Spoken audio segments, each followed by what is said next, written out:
সকালে খেতে দিত না, মারতো, মাথার মধ্যে ব্যাট দিয়ে বাড়ি দিত, মাথা ঘুরে পড়ে যেতাম, তারপরও কিছু খেতে দিত না, উঠে তারপরও কাজ করাতো। মাথা ও শরীরের বিভিন্ন অংশে নির্যাতনের চিহ্ন। গৃহকর্তা ও তার স্ত্রীর পাশবিকতার শিকার হয়ে হাসপাতালের বিছানায় কাতরাচ্ছে এক শিশু। বরগুনার চিকিৎসকের বাড়িতে গৃহকর্মীর কাজ করত সে।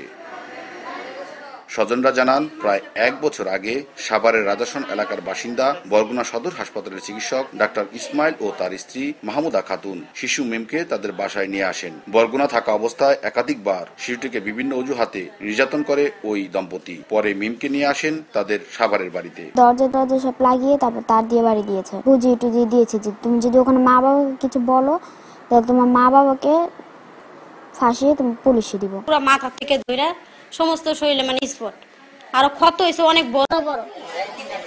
গত 10 জুলাই সকালে উঠে নাস্তা না বানাতে পারায় ওই দম্পতি আবারও নির্যাতন করে মিমকে। প্রথমে ক্রিকেট ব্যাট দিয়ে মাথায় ও পায়ে আঘাত করা হয়, পরে তার স্পর্শকাতর স্থানে চাকু দিয়ে জখম করা হয়। ঘটনা জানাজানি হলে গুরুতর অসুস্থ অবস্থায় শনিবার শিশুটিকে উপজেলা স্বাস্থ্য কমপ্লেক্সে ভর্তি করে স্থানীয়রা। ধারালো এবং কিছু ভোঁতা অস্ত্রের ব্যবহার এখানে করা হয়েছে। সকল প্রকার সেবা সে এখান থেকেই সুস্থ নেওয়া পাবে। এ ঘটনায় ক্ষুব্ধ এলাকাবাসী অভিযুক্ত দম্পতির দৃষ্টান্তমূলক শাস্তি দাবি করেন তারা। ডাক্তারের কাছে যদি কোনো শিশুরা নিরাপদ না হয় তাহলে ওদের কাছে মানুষ কি সেবা পাবে? এদিকে শিশু মিমকে নির্যাতনের প্রাথমিক সত্যতা পাওয়ার পর পুলিশ ওই দম্পতিকে গ্রেপ্তার করেছে।